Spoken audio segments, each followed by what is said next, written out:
so you can. Come on, let him know. I give myself.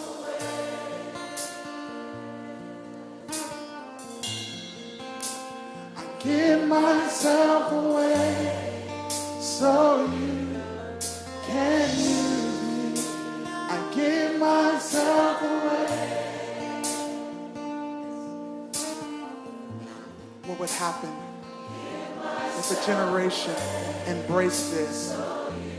Come on, tell them, here I am. Here I am. Here I stand. Lord.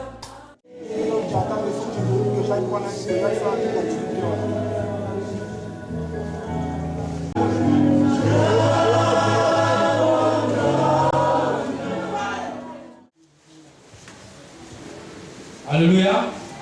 Comme vous le connaissez déjà, ceux qui ont lu les affiches ou qui ont reçu les cartes d'invitation, le thème s'intitule Jésus t'aime. J'ai pas bien entendu. Jésus t'aime. Voilà, c'est ça le thème. Alors, par ce thème plutôt, nous pourrons déjà dire que ce thème porte sur l'amour de Dieu.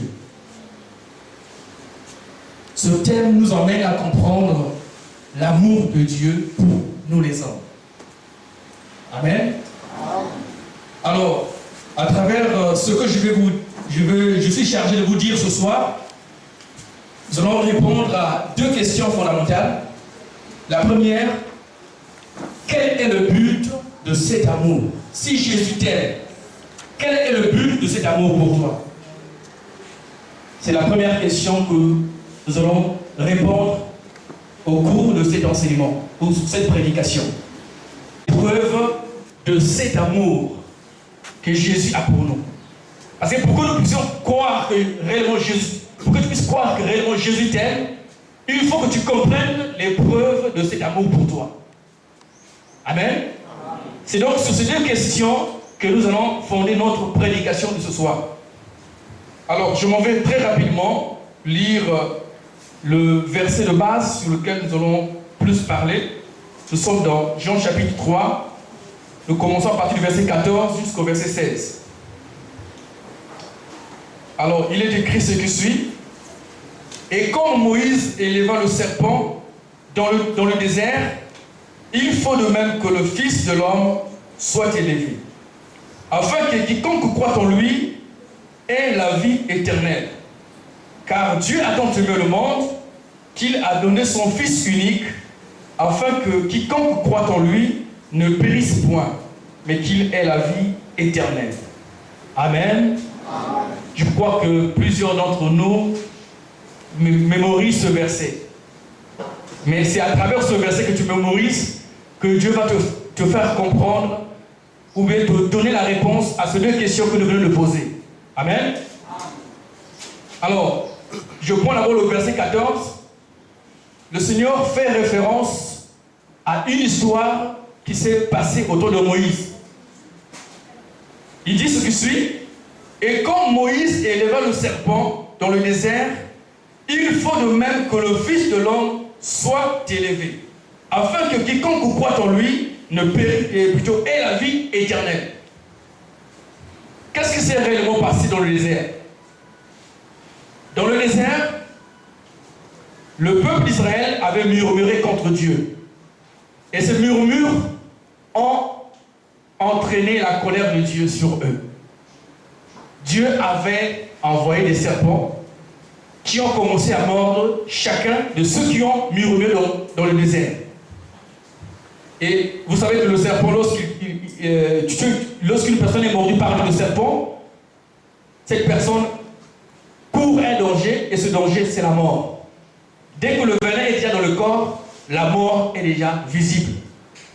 Et plusieurs personnes sont mortes dans le désert à cause des serpents. Alors, les enfants, ceux qui n'étaient pas encore mordus par le serpent, ils sont allés voir Moïse. Ils ont dit, Moïse, prie Dieu pour que les serpents ne puissent pas nous faire périr tous. Et Moïse a prié Dieu, et Dieu lui a donné une solution. Il lui dit que fabrique un serpent avec le métal qu'on appelle l'airain, et tu vas élever ce serpent. Quiconque sera mordu par le serpent et qui regardera sûrement le serpent d'airain sera sauvé. Et Moïse a fabriqué le serpent. Il a fabriqué le serpent avec le métal d'airain et il a élevé ce serpent. Tous ceux qui étaient mordus par le serpent et qui regardaient le serpent de Moïse avaient la vie sauvée. Mais toute personne qui était mordue par le serpent et qui refusait la solution que Dieu avait pourvue pour eux, ils mouraient. Amen. Alors Jésus prend cette histoire pour illustrer ce qu'il est venu faire sur la terre. Ça veut dire que Jésus, en prenant cette histoire, il y a bel et bien des similitudes entre la situation qu'il est venu résoudre et la situation que Dieu avait résolue par le serpent de Moïse dans le désert. Pour Jésus, ce n'est pas le serpent physique qui a mordu les hommes, pour que Jésus dise que celui qui va voir le Fils de l'homme qui sera élevé soit sauvé et la vie éternelle. Pour nous, ce n'est pas le serpent physique qui nous a mordus. Nous avons été mordus par le serpent, le véritable serpent, le serpent ancien. Amen. Amen. Et vous savez depuis quand le serpent avait mordu? C'est depuis le jardin d'Éden. Il a mordu le premier être. Alors que ce premier être n'avait pas encore commencé à se multiplier. Puisque le serpent a mordu le premier être, avant qu'il ne commence à se multiplier, lorsque cet être commence à se multiplier, il multiplie les personnes ayant le venin du serpent. Or, on vient de dire que lorsque le venin du serpent est dans le corps d'une personne, cette personne court un danger. Et ce danger, c'est la mort. Voilà pourquoi toute personne qui naît sur la terre, il naît automatiquement avec ce venin. Vous savez, ce venin, c'est quoi? C'est le péché. La Bible dit dans Romains chapitre 6, le verset 23, le salaire du péché, c'est la mort. Autrement dit, la récompense que le péché donne à l'homme, c'est la mort. Mais or que, il n'y a aucune personne qui est née sur la terre qui est exemptée du péché. Nous naissons tous esclaves du péché. Parce que le sang que nous avons hérité, c'est le sang qui avait été corrompu depuis le jardin d'Éden. Même un bébé qui vient de naître, il naît avec le péché. Je pense que les gens sont en train d'écouter ce que je dis. C'est innocent. Il n'est pas innocent devant Dieu. Parce que le sang du péché est en lui. Autant marqué, ce sang du péché manifestera ses fruits. Il n'est pas innocent. Sinon, pour décider. Les bébés étaient décédés. Vous pouvez quand même dire, ceux qui ont attristé mon cœur, ce sont les adultes. N'est-ce pas? Parce que lorsqu'on voit le constat de Genèse chapitre 6, Genèse chapitre 6 à partir de verset 5, sur la terre. L'Éternel vit que la méchanceté des hommes était grande sur la terre. Et que toutes les pensées de leur cœur se portaient chaque jour uniquement vers le mal. L'Éternel se répandit d'avoir fait l'homme sur la terre. Et il fut affligé en son cœur. Et l'Éternel dit, j'exterminerai de la face de la terre l'homme que j'ai fait, l'homme que j'ai créé, depuis l'homme jusqu'au bétail, aux reptiles et aux oiseaux du ciel, car je me répands de les avoir faits. Qu'est-ce que les animaux aussi ont fait? Dieu pouvait quand même épargner des animaux. Parce que le constat que nous faisons ici, là, nous voyons qui est coupable devant Dieu. C'est l'homme, n'est-ce pas? Mais pourquoi Dieu fait périr aussi les animaux? La méchanceté que Dieu voit ici, est-ce que les enfants étaient concernés? Non. Et pourtant, logiquement, les enfants n'étaient pas concernés. Mais ils avaient le sang du péché. Voilà pourquoi tous étaient concernés. David a dit que, Seigneur, ma mère m'a conçu dans l'iniquité. Et elle m'a enfanté dans le péché. Mais tu veux que la vérité sorte de moi. Amen. Chaque être sur la terre naît avec ses penchants du péché. Alors, je vais vous présenter. Là, on vient de lire l'impact que le péché cause dans le cœur de Dieu.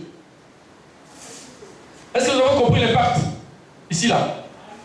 On sentit, excusez-moi, le verset 6. Voilà.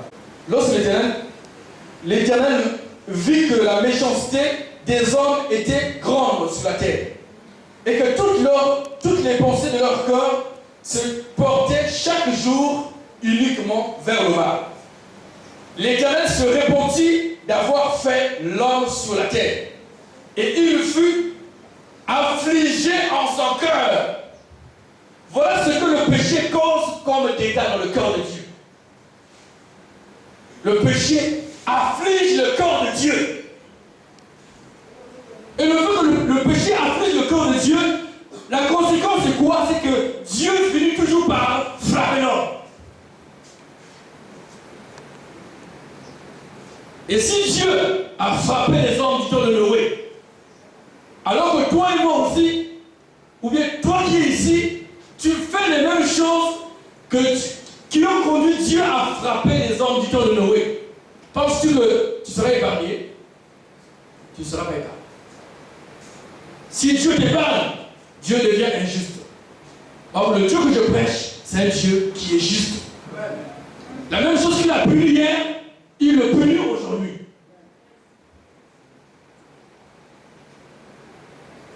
Regardez ce que maintenant le péché a causé comme, a produit dans l'homme comme nature. Nous allons lire dans Galates chapitre 5, verset 19 à 21. Galates 19. Galates 5, je vais dire, excusez-moi. Galates 5, à partir du verset 19 jusqu'au verset 21. Or, les œuvres de la chair sont manifestes. Ce sont l'impudicité, l'impureté, la dissolution, l'idolâtrie, la magie, les inimitiés, les querelles, les jalousies, les animosités, les disputes, les divisions, les sectes, l'envie, l'ivrognerie, les excès de table et les choses semblables. On a quelques caractéristiques ou bien quelques manifestations du péché.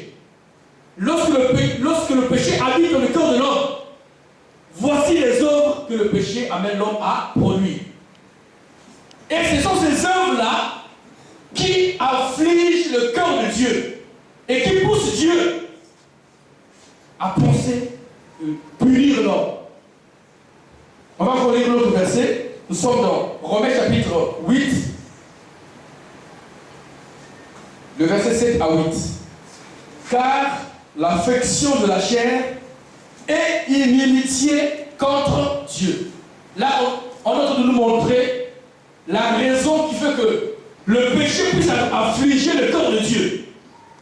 Amen. On nous dit, car l'affection de la chair est inimitié contre Dieu. On donne les raisons. Parce qu'elle ne se soumet pas à la loi de Dieu. Et qu'elle ne le peut même pas. Or, ceux qui vivent selon la chair ne sauraient plaire à Dieu. Les œuvres de la chair qu'on vient de lire dans Galates chapitre 5, verset 19 à 21, qui ne sont autres que les différentes manifestations du péché dans le cœur de l'homme, on vient de nous confirmer dans Romains chapitre 8 que ces œuvres sont inimitié contre Dieu. Pourquoi? Parce qu'elle ne se soumet pas à la loi de Dieu. Ça veut dire que l'homme pécheur devant Dieu est un rebelle. Est-ce que je me fais comprendre? Si devant Dieu, tu es un rebelle. Et aucune personne ne peut se révéler contre Dieu et sortir vainqueur de cette rébellion. Satan était le premier. À cause de quoi il faut que je puisse entraîner l'homme dans la rébellion avec Dieu. Et voilà, il a mis dans l'homme la chose qui entraîne l'homme dans la rébellion contre Dieu. Amen. Amen. Alors, il est écrit dans Matthieu 24, c'est Jésus qui parle, il dit, ce qui arriva du temps de Noé arrivera de même à l'avènement du Fils de l'homme. Jésus fait encore là une comparaison entre ce qui est arrivé au temps de Noé et ce qui va venir dans la suite des temps. Arriva au temps de Noé et ce qui arrive bientôt, c'est que au temps de Noé, le jugement de Dieu était facile. Ce n'était pas trop pénible. Il suffisait seulement de boire l'eau, de boire, c'est que tu te fatigues et voilà, tu meurs. Amen. Amen. Mais ce qui arrive, ce que Dieu a prévu comme jugement dans le futur, c'est plus que ce qui arrive du temps de Noé. C'est plus terrible. Donc voilà pourquoi, avant que ce temps arrive, Dieu a prévu un plan, le plan de grâce. Comme il avait fait au temps de Noé, il nous faut aussi la même chose. Logiquement parlant, Noé est aussi concerné par le jugement de Dieu. Parce qu'il n'était pas sans péché, n'est-ce pas? Il a juste trouvé grâce devant Dieu. Et cette grâce, il a fait qu'il soit épargné du jugement de Dieu. Et aujourd'hui, Dieu s'est décidé de faire grâce à quelques personnes. Dieu s'est décidé de faire grâce aux hommes. Au temps de Noé, c'est vrai que Noé était le seul à être sauvé avec sa famille. Mais en réalité, la grâce en question que Dieu avait mis à la disposition des hommes concernait tous les hommes du temps de Noé. Mais seulement, ils ont méprisé cette grâce. Et le fait d'avoir méprisé cette grâce, alors ils ont croisé le jugement de Dieu. Vous savez que, avant que Dieu ne puisse parler à Noé que la pluie va venir, il n'avait jamais eu la pluie sur la terre. 40 jours, 40 nuits. Il était vraiment difficile, parce que c'était quelque chose d'irrationnel. Mais malheureusement, ils sont tous pires.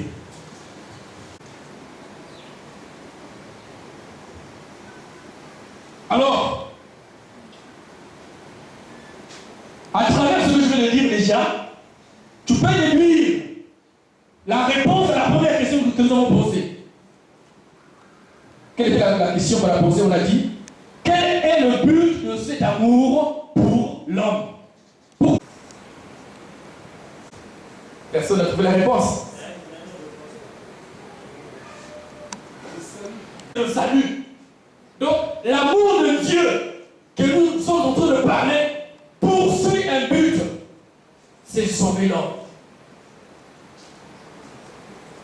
Pourquoi? Parce que l'homme ayant reçu la sémence du péché ne peut pas par lui-même s'en débarrasser.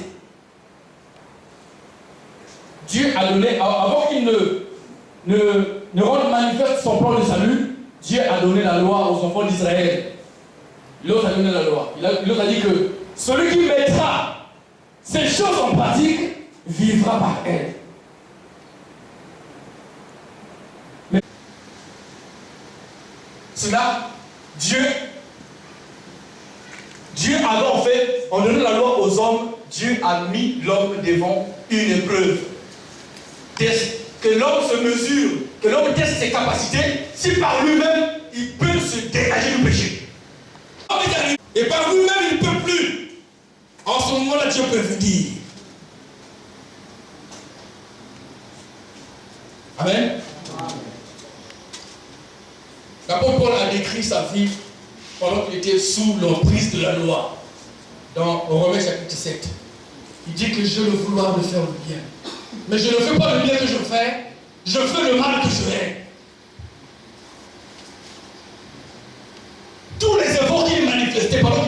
pharisien. Il avait mémorisé la loi en lui. Mais il n'arrivait pas à être à la hauteur voulue par Dieu. Personne n'a pu par ses efforts. Et Dieu ayant constaté que personne par ses efforts ne peut parvenir à cette hauteur, il lui faut donc la grâce. Voilà pourquoi la Bible dit, je veux lire dans Tite plutôt, chapitre 2, verset 11.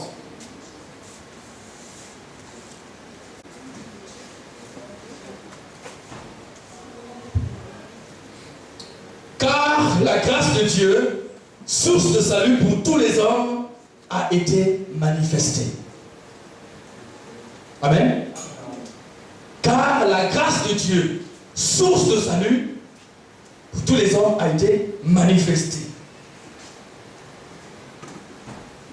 Et quelque part dans Éphésiens chapitre 4, verset 8, on nous dit que c'est par grâce que nous sommes sauvés par le moyen de la foi. De quelle manière cette grâce de Dieu a été manifestée aux hommes? Un canal. Amen. Amen. Les enfants d'Israël en Égypte. Abraham il avait prédit que la descendance sera esclave dans un pays étranger. Et à la 4e génération, je descendrai, je les délivrerai. Et lorsque les enfants d'Israël se sont retrouvés esclaves en Égypte, est-ce que Dieu est descendu en Égypte lui-même? Dieu descend dans le désert. Oh Seigneur, les enfants sont... Le lieu où les enfants d'Israël sont en train de souffrir, c'est en Égypte. Mais tu descends dans le désert. Par lequel il devait passer pour manifester cette délivrance qu'il avait prophétisée à Abraham. Et ce moyen, c'était Moïse. Donc Dieu est descendu dans le désert à partir du moment où il savait dire que Moïse n'est plus chez Pharaon. Moïse est tout dans le désert. Je le crois dans le désert et je veux le armer pour que par lui, je délivre Israël.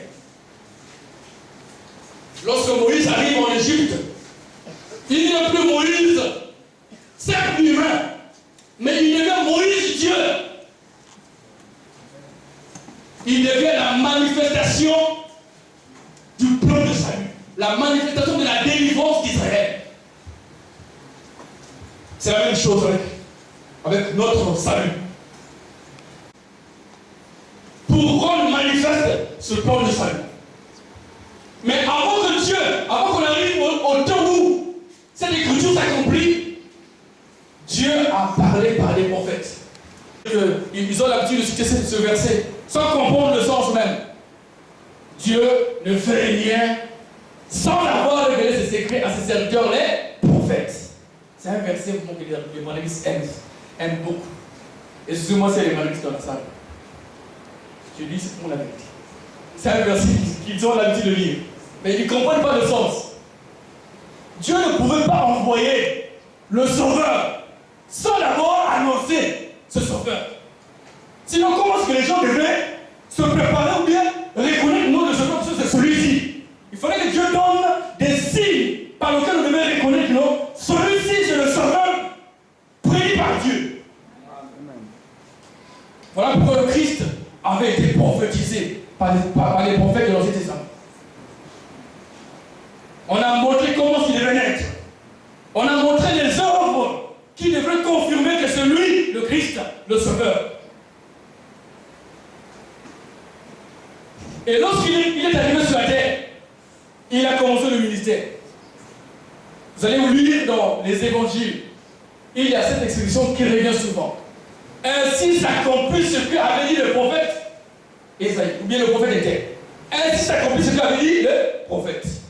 Tout ce que Jésus faisait était la manifestation de ce qui avait été prédit d'avance. 4.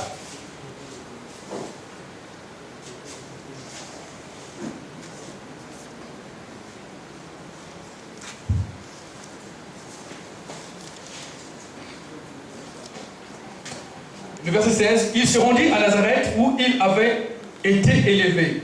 Et selon sa coutume, il entra dans la synagogue le jour du sabbat. Il se leva pour faire la lecture. Et on lui remit le livre du prophète Ésaïe. L'ayant déroulé, il trouva l'endroit où il était écrit « L'Esprit du Seigneur est sur moi, parce qu'il m'a oint pour annoncer une bonne nouvelle aux pauvres. Il m'a envoyé pour guérir ceux qui ont le cœur brisé, pour proclamer aux captifs la délivrance et aux aveugles le recouvrement de la vue, pour renvoyer libres les opprimés, pour publier une année de grâce du Seigneur. » Ensuite, il roula le livre, le remit au serviteur et s'assit. Tous ceux qui se trouvaient dans la synagogue avaient les regards fixés sur lui. Alors il commença à leur dire « Aujourd'hui, cette parole de l'Écriture que vous venez d'entendre est accomplie. » Amen. Cette parole de l'Écriture, hier c'était une prophétie. Ésaïe disait « L'Esprit du Seigneur est sur moi, parce qu'il m'a oint pour délivrer les captifs, pour rendre libres les opprimés. » Les gens pouvaient croire que Ésaïe va bientôt délivrer les gens. Ésaïe va bientôt amener le salut. Parce que, pour celui qui n'a pas de discernement, il pouvait dire, puisqu'il dit « L'Esprit du Seigneur est sur moi », pas il dit pas que l'Esprit du Seigneur est sur lui, ou bien sera sur lui, mais il dit « est sur moi ». Donc c'est comme si cette écriture lui appartient. Non, ça ne lui appartenait pas. Il parlait au nom de Jésus. Il avait l'auteur, le propriétaire de cette écriture. Ésaïe représentait, pendant qu'il parlait, il représentait juste l'auteur de cette écriture qui devait venir, qui n'est autre que Jésus. Mais pendant que Ésaïe parlait, est-ce que cette écriture pouvait produire cet effet? Non, parce qu'il n'était pas l'auteur. Il n'était pas l'auteur. Il n'était qu'un narrateur. Le narrateur, c'est celui qui parle à la place de quelqu'un d'autre. Et Jésus, lorsqu'il arrive, après le baptême, il est rentré dans le désert, il a fait 40 jours, 40 nuits. Il a vaincu le diable. Après, il est rentré dans le temple. Vous savez quel jour? Pas n'importe quel jour. Un jour qui a une signification prophétique. Le sabbat. Alléluia. Qui signifie le repos. Le peuple d'Israël célébrait ce jour-là. Il respectait ce jour. C'était un jour sacré pour eux. Ils ne faisaient aucune œuvre. Ils jouissaient d'un repos. Mais c'était juste un repos physique. Or, le sabbat, le véritable sabbat, c'était un repos spirituel. Et Jésus est rentré le jour du sabbat dans le temple. Il a cherché cette écriture. Il a fait la lecture. Après avoir fait la lecture, les gens avaient les yeux fixés sur lui-même. Qu'est-ce que... Il n'a même pas donné le commentaire. Il n'a pas interprété comme moi j'ai fait. J'ai lu l'écriture et je commence à expliquer. Non. Il a fait la lecture, il a fermé, il est allé s'asseoir. Et les gens le regardaient, mais finalement, il a fait cette lecture, il veut dire quoi par là? Amen. Alors il leur a dit une vérité. Il dit, cette écriture que vous venez d'entendre s'accomplit maintenant. Ça veut dire que la signature venait d'être signée. Un décret rentre ou prend ses effets, commence à produire ses effets à partir de la lettre qu'on a signée. On peut faire un décret, on a nommé un tel. Mais tant que la signature de l'autorité compétente n'est pas encore constatée, ça ne rentre pas en vigueur. Et là, Jésus venait de faire la signature de cet acte pour marquer la manifestation du salut. Pour dire aux hommes, toi qui hier étais dominé, esclave du péché, désormais tu peux être libre. Toi qui Satan profitais de ton péché, ton état de péché, pour dominer sur toi, pour faire tout ce qu'il voulait, aujourd'hui tu es libre.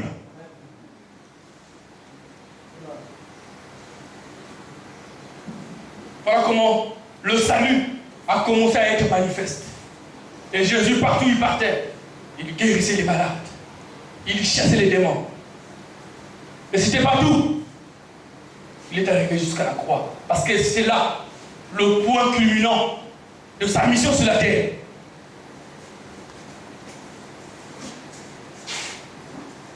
Alors, j'ai posé la question au début. Quel est le but de cet amour pour toi? La réponse a été donnée, c'est le salut. Si Jésus t'aime, c'est parce qu'il veut te sauver. C'est parce qu'il s'est rendu compte que toi-même, tu ne peux pas te dégager du péché. Jean-Baptiste, lorsqu'il était avec ses disciples, il a vu Jésus passer, il a dit à ses disciples, voici l'agneau de Dieu qui ôte le péché du monde. Et le péché, c'est tout vous. Est-ce que le péché du monde, c'est tout vous? Ça se trouve où, le péché du monde? Ça se trouve dans les cœurs des hommes. Et tant que Jésus ne rentre pas dans son cœur pour enlever le péché, sache-le que ce qui t'attend, c'est la même chose que ceux du temps de Noé ont subi. Voilà pourquoi il a dit, comme Moïse éleva le serpent dans le désert, il faut de même que le Fils de l'homme soit élevé, afin que quiconque regarde en lui, qu'il soit sauvé, qu'il ait la vie éternelle. Si Jésus est venu apporter le salut, ça veut dire que l'homme n'avait pas de salut. N'est-ce pas? Et si l'homme n'avait pas de salut, il avait quoi? Si tu n'as pas la bonne santé, tu as quoi? Donc si Jésus n'est pas encore rentré dans ton cœur, sache-le que tu as encore un problème avec Dieu. Tu es un rebelle devant Dieu. Parce que la vie que tu mènes est une vie qui hier, avait attristé le cœur de Dieu et avait conduit Dieu à frapper les hommes. Et tu as intérêt, aujourd'hui, de recevoir la grâce de Dieu. C'est ça. Dieu avait planifié ce temps. Dieu avait prévu ce jour pour te prouver son amour. Vous savez, la parole de Dieu demeure éternellement. 1 Pierre chapitre 1, verset 25. Je vais lire ça. Mais la parole du Seigneur demeure éternellement. Amen. La parole de l'Éternel demeure éternellement. Qu'est-ce que je veux dire par là? Dieu avait prononcé une parole de jugement depuis le jardin d'Éden.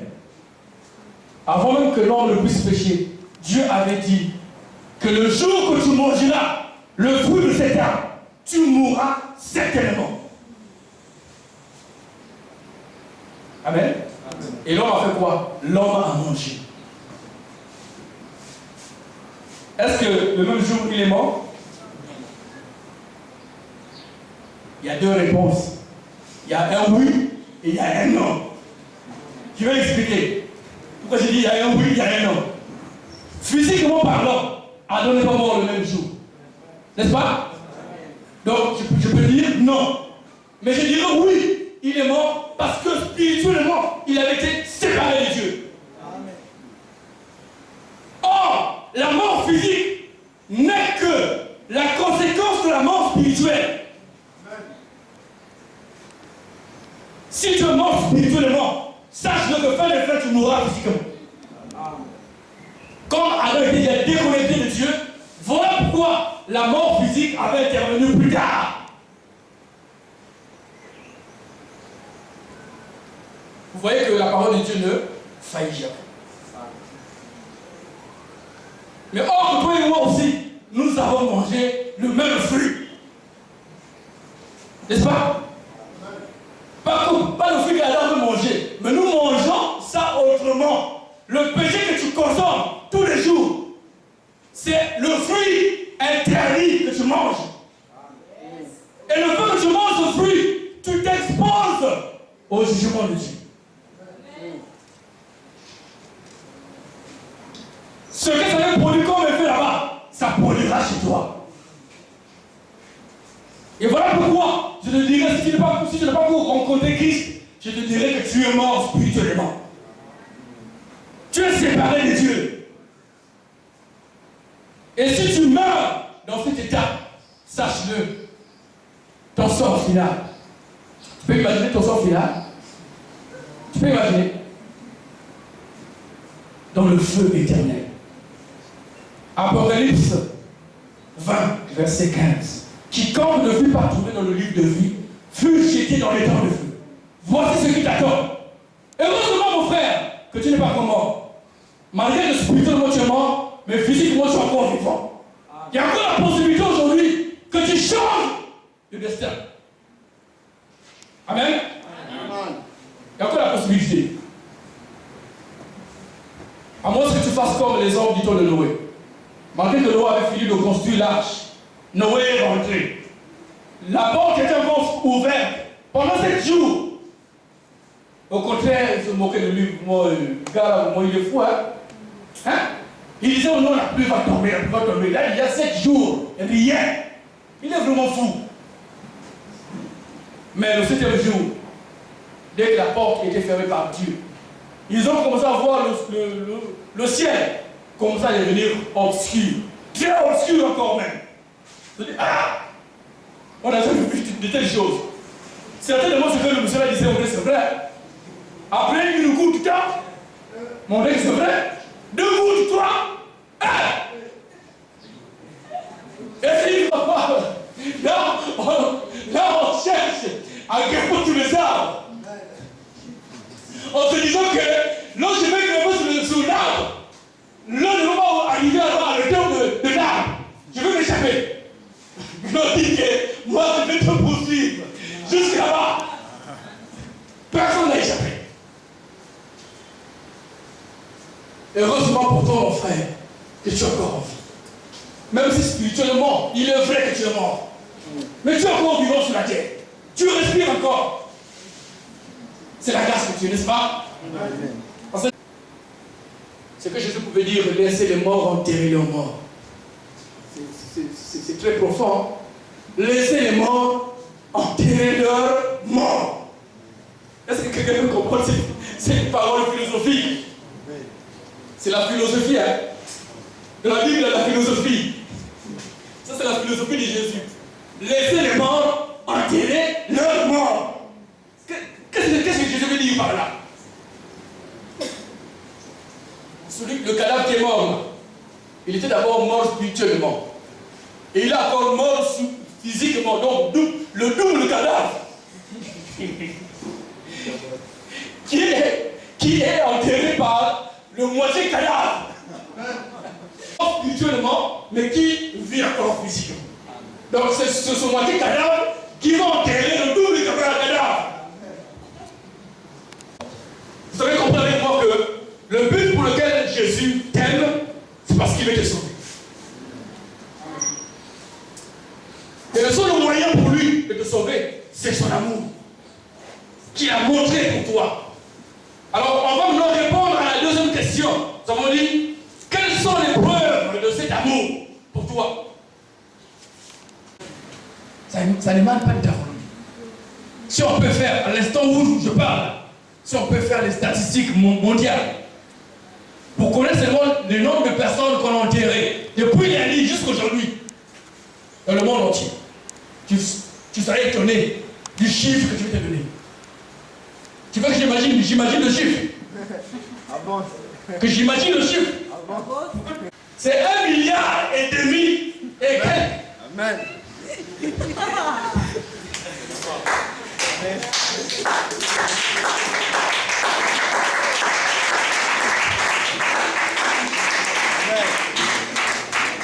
Il y avait des projets pour dimanche que j'irai faire. Si j'ai un business, je vais faire ceci.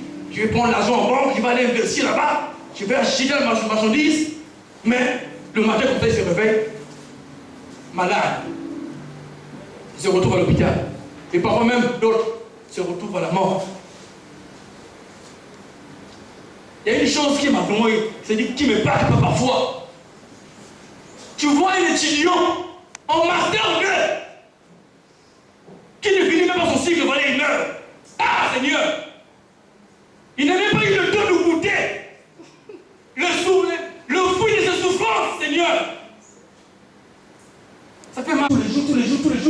lui quand même en master, bientôt il va finir, il va maintenant chercher le travail et arranger sa vie, mais Dieu ne permet pas qu'il puisse jouir les fruits de ses efforts. C'est ce que Salomon appelle vanité de vanité. Tout est vanité. Il a investi. Le jour que la maison va finir demain, aujourd'hui il meurt. Ah, c'est malheureux. Alors est-ce que tu peux comprendre que l'amour de Dieu à travers ça? Que si tu es vivant, ce n'est pas par tes efforts, ce n'est pas par ton vouloir, mais c'est Dieu qui en a voulu ainsi. Tu n'es pas plus que ceux qui sont morts. Je m'en vais encore te détailler d'autres éléments qui constituent l'épreuve de cet amour pour toi. Le plus grand toi, c'est que Jésus est mort. Il est mort, pas pour lui-même, pas pour ses intérêts, mais il est mort pour ses intérêts. Je vais d'abord lire un verset. Hein? Galates chapitre 1. Le verset 4. Donc, je commence à partir du verset 2 pour la meilleure compréhension. Et tous les frères qui sont avec moi aux églises de la Galatie, que la grâce et la paix vous soient données de la part de Dieu, le Père et de notre Seigneur Jésus-Christ, qui s'est donné lui-même pour nos péchés, afin de nous arracher du présent siècle mauvais, selon la volonté de notre Dieu et Père. Il s'est donné lui-même à la croix. Beaucoup de gens ne comprennent pas pourquoi il est mort à la croix. Ils ne comprennent pas. Vous savez, avant que Jésus n'arrive, Dieu avait administré à Moïse de faire le sacerdoce. Il avait donné le sacerdoce à Moïse. Dans ce sacerdoce, il avait dit que lorsqu'une personne a péché, pour que son péché soit pardonné par moi, il faut que le sang de l'innocent puisse couler. Et l'innocent que Dieu avait demandé à Moïse, c'était quoi? Un agneau sans tache, sans défaut. Amen. Un agneau sans défaut. Dieu! Si tu ne sont pas pardonnés, sache-le que tu as l'enfer. Parce que l'animal est inférieur à l'homme. L'animal ne peut pas être le substitut parfait de l'homme. Parce que l'homme est supérieur à l'animal. Il fallait un homme qui devait être le substitut des hommes. C'est celui que Jean-Baptiste avait vu. Dit, voici l'agneau de Dieu qui ôte le péché du monde. Les gens qui étaient avec lui n'ont pas vu un animal de 4 pattes. Ils ont vu un homme. Ils ont vu un homme et non une personne qui marche en 4 pattes.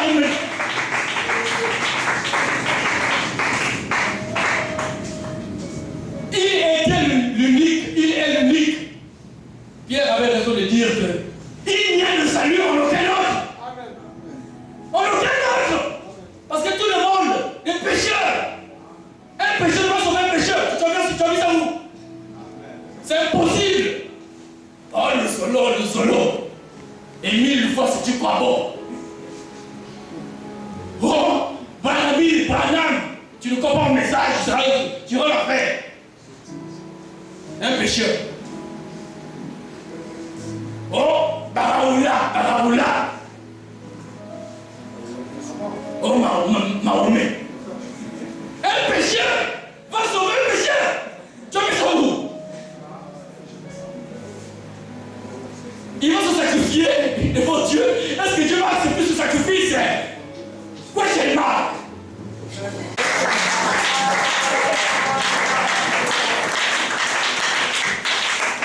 Dieu est strict. Il avait dit un agneau sans défaut. Quand tu es pécheur, tu as un défaut. Amen. Tu veux dire que moi je vais sauver les autres. Par quel moyen? Par quel moyen, dis-moi? La solution pour le salut de l'homme ne pouvait que venir de Dieu lui-même. Ne pouvait que venir de Dieu lui-même. Voilà pourquoi Jésus est né. Mais vous savez comment? Pas de la sémence de Joseph. Sinon, il devait naître pécheur aussi. Il devait avoir des tares en lui. Il fallait un autre mécanisme pour que Dieu puisse avoir un homme sur la terre, mais sans péché. Et que cet homme soit le substitut de l'homme devant Dieu. Et Jésus est né d'une manière miraculeuse. Vous le savez très bien. Est-ce que vous avez déjà vu ou bien entendu une vierge enfantée? Il est né. Il fallait qu'il naisse de cette manière. Afin qu'en lui, que le péché ne puisse pas être figuré. Et voilà pourquoi il pouvait être le substitut de l'homme.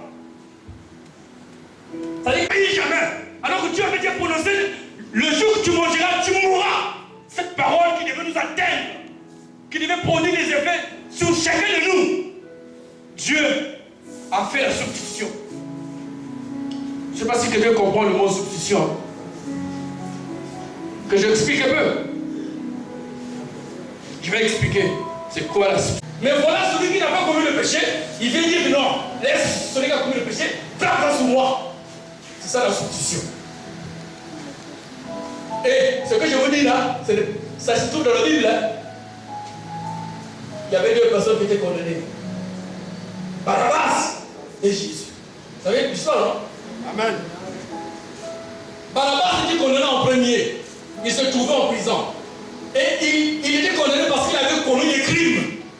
Il méritait la mort. Et il lui restait juste un jour ou moins un pour que Barabbas soit crucifié et qu'il quitte sur ce monde. Un jour ou moins un. Mais avant d'être crucifié, cette nuit, Jésus est arrêté. Amen. Barabbas avait déjà l'espoir de sortir de la prison. Parce que le principe était que de deux prisonniers, Pilate avait l'habitude de relâcher un prisonnier. Heureusement que Jésus est entré à jour J-1. Il est rentré. Et c'est la même chose pour toi aujourd'hui. Si tu peux accepter que Jésus rentre à jour J-1 chez toi. Amen. Il est sorti. Ce sera soit de moi, soit de Jésus. Merci. Parce que s'il n'était pas venu là, je serais le seul. Il n'y aurait pas possibilité de tirer le sort. Est-ce que tu comprends ça? Donc il pria aujourd'hui. Là, il laisse maintenant qu'on me tire le sort. Que je sorte vivant. Et le lendemain, Pilate leur a présenté les deux. Qui je vais le relâcher et qui je vais crucifier? Ils ont dit, crucifie Jésus! Crucifie Jésus! Barabbas, Pilate, valide-moi ça! Valide-moi ça, Pilate, pour que je sorte! Amen. Pilate a pas hésité. Qui je veux crucifier entre les deux? Ils ont encore crié très fort, très fort! Barabbas dit, oh merci! Là, comme en démocratie, c'est la majorité qui gagne. Même si dans les voix qui crient là, il y a un qui dit que non, Barabbas, il est crucifié, la majorité va gagner. Amen. Barabbas est sorti libre. C'est sûr que lorsqu'il est parti à la maison, vous savez qu'est-ce qu'il a fait? Vous savez ça? Il a fêté. Il a fêté. Il dit oh, merci Jésus. Merci Jésus.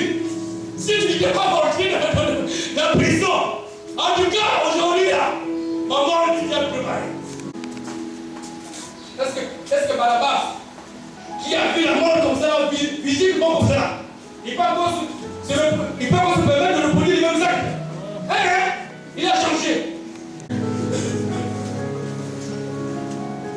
Alors Jésus aussi est rentré dans ta prison. Il est rentré.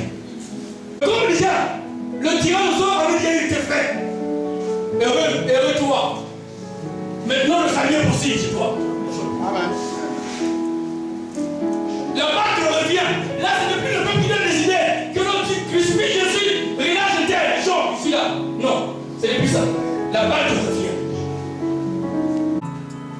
Tu sortiras d'ici avec le salut.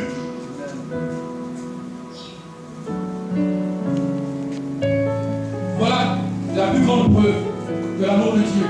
C'est Jésus est mort à la croix. À notre place. Il a porté sur lui le châtiment que Dieu avait fixé pour nous. Ésaïe chapitre 53. Qu'est-ce que ça nous dit? Je vais lire.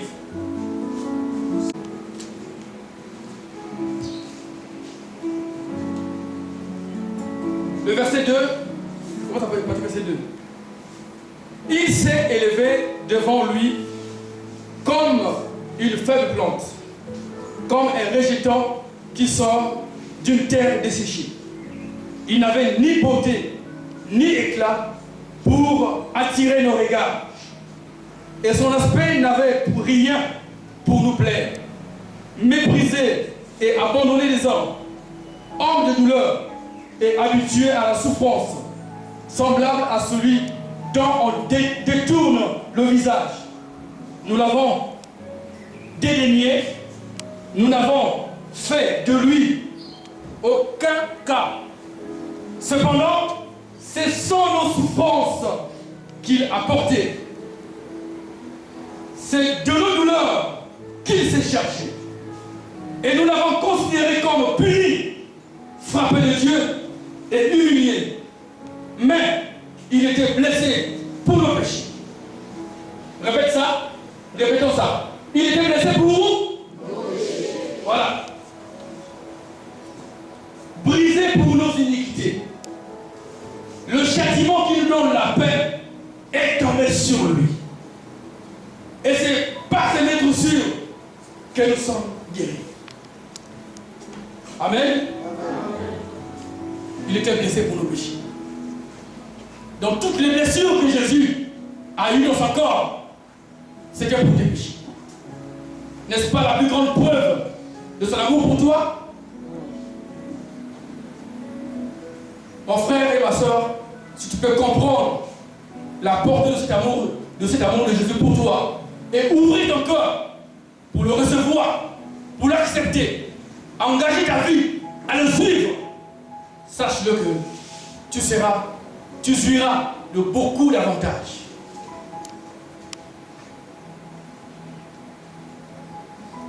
La Bible dit que nous sommes plus qu'un vainqueur par celui qui nous a aimés. La Bible dit qu'avec Dieu, nous ferons des exploits. Or, qui peut dire qu'avec Dieu, je ferai des exploits? Que celui qui a retrouvé son alliance avec Dieu. Amen. Sa réconciliation avec Dieu. Celui qui s'est réconcilié avec Dieu, c'est celui qui peut dire avec Dieu, nous ferons des exploits. Ton examen que tu ne peux pas, le bac que tu ne peux pas, le BBC que tu ne peux pas, le CEP que tu ne peux pas, ou quoi que ce soit que tu ne peux pas, tu verras la réussite. Si et seulement si tu acceptes la réconciliation avec ce Jésus. J'aimerais inviter quiconque a été touché par cette prédication.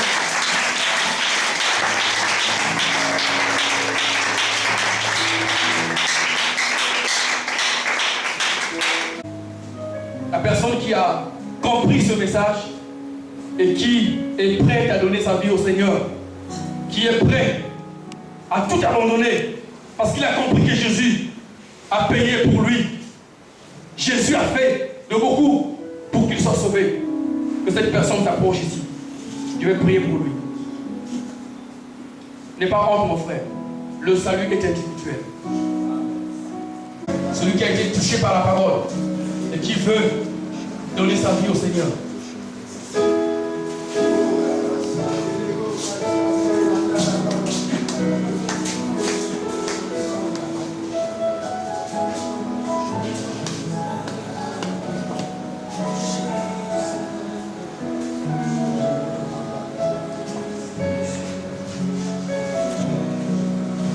Viens mon frère, viens ma soeur, je t'attends.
cette occasion, frères et sœurs. Alléluia. Le Seigneur est parmi nous. Il est là pour la restauration. Alléluia. Alléluia.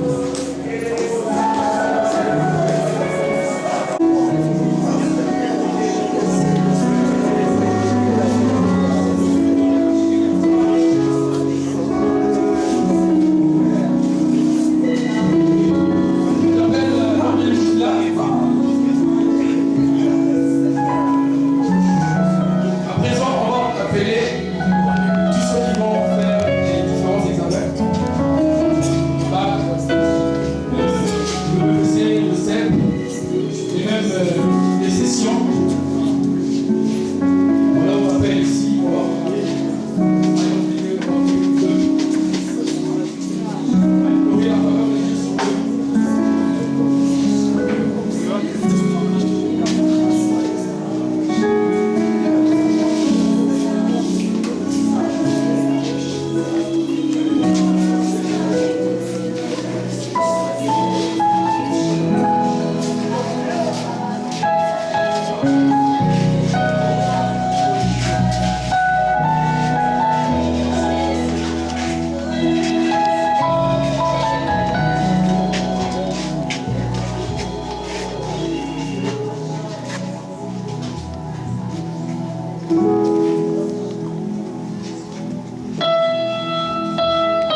j'aimerais attirer l'attention de tout le monde. Nous ne sommes pas une église, nous sommes juste un groupe.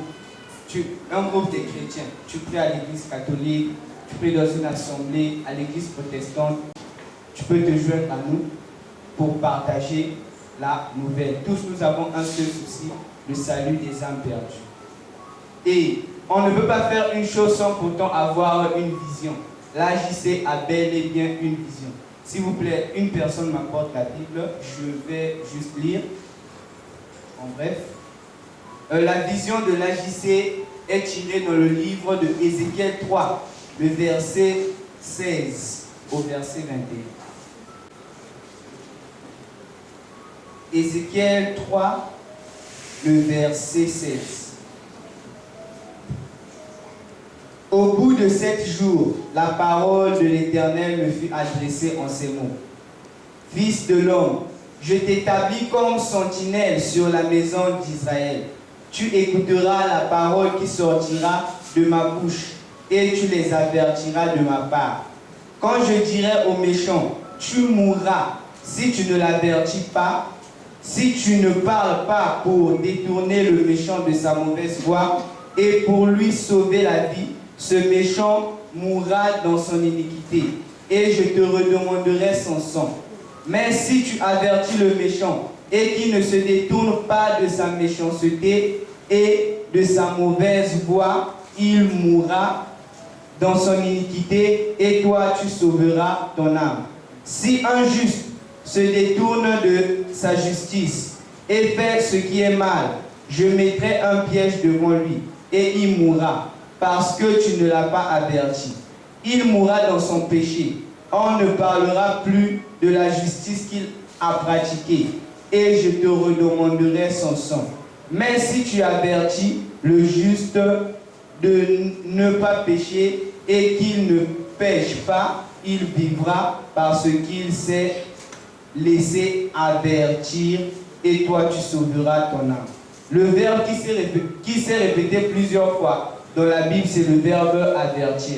La vision de l'AJC, c'est avertir. Si, quand nous voyons ceux qui sont dans le mal, nous sommes là pour les avertir afin qu'ils se détournent du mal pour qu'ils ne puissent pas périr. Mais si nous les voyons persister dans le mal et nous ne disons rien, le prix de leur sang va tomber sur nous. C'est comme ça que le Seigneur avait donné la mission au peuple, au Fils de l'homme. Il lui avait donné la mission d'avertir le méchant. S'il voit un méchant, s'il voit un méchant persister dans sa méchanceté et qu'il ne dit rien, le prix de son sang retombera sur lui. Il ne s'arrête pas là. Il dit encore, tu peux être juste, mais il y a un moment, tu peux te détourner de ta justice. Et si la sentinelle te voit te détourner de ta justice, il ne te dit rien, le prix du sang aussi tombera sur la sentinelle. C'est ce qui est l'AJC. Sur l'AJC, nous avons 12 points essentiels. Je vais lire un peu rapidement parce que le temps presse. Rassembler les jeunes chrétiens des établissements scolaires. Nous travaillons pratiquement seulement dans les établissements scolaires. Nous partons dans différents établissements annoncer la nouvelle. Parce que nous remarquons que c'est dans ces milieux que nous rencontrons plus des jeunes. Le deuxième point est veiller à ce que l'œuvre demeure.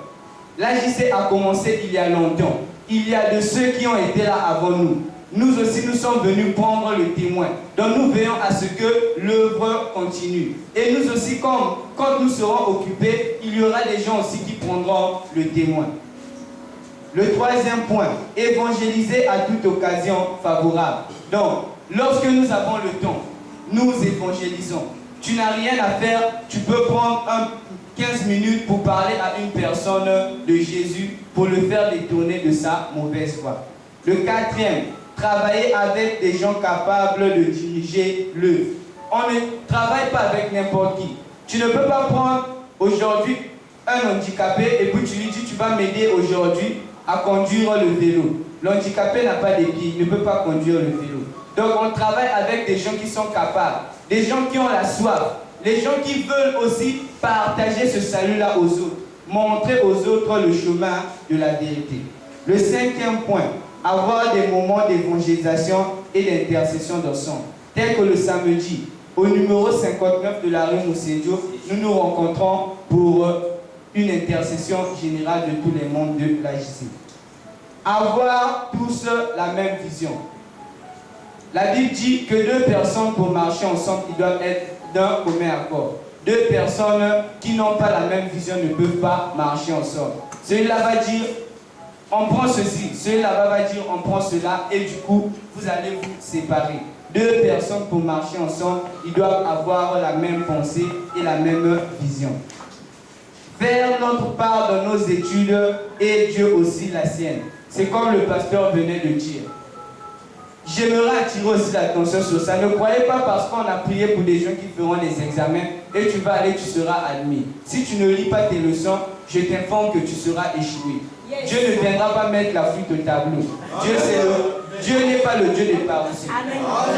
La Bible dit, aide-toi, le ciel t'aidera. Donc, tu dois d'abord commencer à faire ta part dans tes études et Dieu viendra compléter. Mettre du sérieux dans sa vie, c'est le point essentiel. Un chrétien doit être sérieux. Un chrétien doit refléter l'image d'un chrétien. Parce que par ta conduite, tu peux même faire perdre une personne. Ce langage-là, on entend ça beaucoup dans les rues. Oh, même les Samila, du coup, celui qui avait besoin de se repentir, tu troubles sa foi et il se détourne de la vérité et il repart dans le mal. Donc un chrétien doit avoir une bonne conduite. S'exhorter réciproquement. Donc en toi-même, tu dois t'exhorter, tu dois t'analyser, voir ce qui ne marche pas. Tu dois essayer de faire le bilan de ta vie et pouvoir t'exhorter toi-même.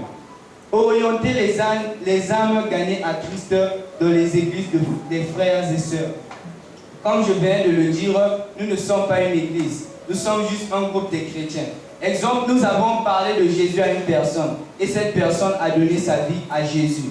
On voit, tu habites dans quel quartier? J'habite à Diata. Voilà, il y a un frère qui prend Alpha Omega, donc tu vas te joindre à lui pour aller dans son église. Tu habites à Combo, il y a un frère qui est à Combo, tu te joins à lui pour aller dans son église.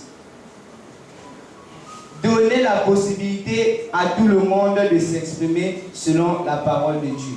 Nous ne devons pas être égoïstes. Tout le monde doit savoir comment partager un verset. C'est ce qui caractérise l'AJC. Quand on vient, il n'y a pas qu'une seule personne qui parle. Aujourd'hui, ce sera un tel qui va parler. Demain, même si tu ne connais pas, l'Esprit de Dieu va t'aider. On va te laisser aussi parler. C'est ce qui caractérise l'AJC. Suivre les âmes gagnées à Christ. Dans les âmes que nous avons gagnées, nous avons des moments que nous passons avec ces âmes. Nous partageons encore la parole pour pouvoir fortifier les âmes. Je crois que j'ai été explicite dans mes propos. Que Dieu vous bénisse. Amen.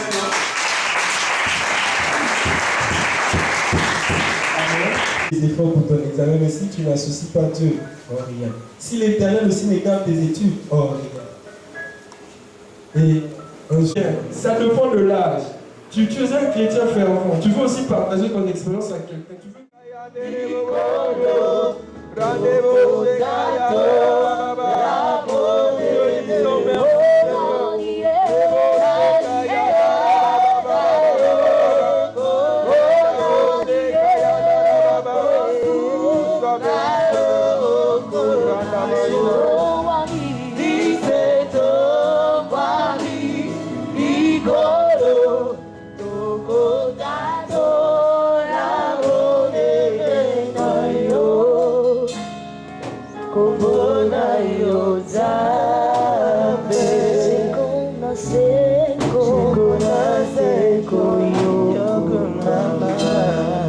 Seigneur Jésus, nous venons encore te remercier pour ta grâce et ton amour. Ce que les yeux des hommes ne peuvent pas voir, Jésus, toi tu vois cela. Nous sommes venus en ces lieux, Jésus m'a applaudi, et nous croyons que nous rentrons avec quelque chose, Seigneur. Je crois que, Seigneur, cet après-midi, tu as brisé les chaînes de fer qui nous reliaient au péché, Seigneur. Tu as brisé les chaînes qui nous reliaient, Jésus, à l'échec. Et il déclare que sur la croix, tu as tout accompli. Je déclare que ce soir, Jésus, tout est accompli dans nos vies. Merci pour la victoire, oh Jésus. Merci pour la libération, Seigneur. Merci pour la délivrance, Jésus. Merci pour le changement, Jésus. Merci pour les conversions, Papa, que tu as mis dans nos cœurs. Nous croyons que, Seigneur Jésus, cette journée a impacté nos vies. Nous ne rentrons pas, Seigneur, comme nous étions venus, Seigneur. Mais nous rentrons, Seigneur, avec l'action du Saint-Esprit. La Bible est là que vous l'avez vaincu à cause du sang de l'agneau. Maintenant, Jésus, je place tout ce que vous avez reçu, oh Dieu, le Père, en ces lieux. Par ton sang, Jésus, dans ton sang, que tout soit couvert, Jésus, par ton sang, que le diable ne puisse pas voler, Jésus. La Bible est là que le diable vient pour égorger et détruire, mais toi, tu viens afin que les brebis aient la vie. Ce soir, Jésus, tu nous as donné ta vie et nous gardons cela, Seigneur. Au nom de Jésus, loin de nous tout esprit, Père, qui peut encore nous envoûter, afin de nous ramener, Jésus, dans le monde. Que la gloire, la louange te revienne, parce que tu es Dieu. Au nom du Seigneur Jésus, la remercie. Amen. Amen. Nous avons fini, nous allons entrer tous dans la joie du Seigneur. Que Dieu qui vous a accordé en ces lieux vous ramène. Amen.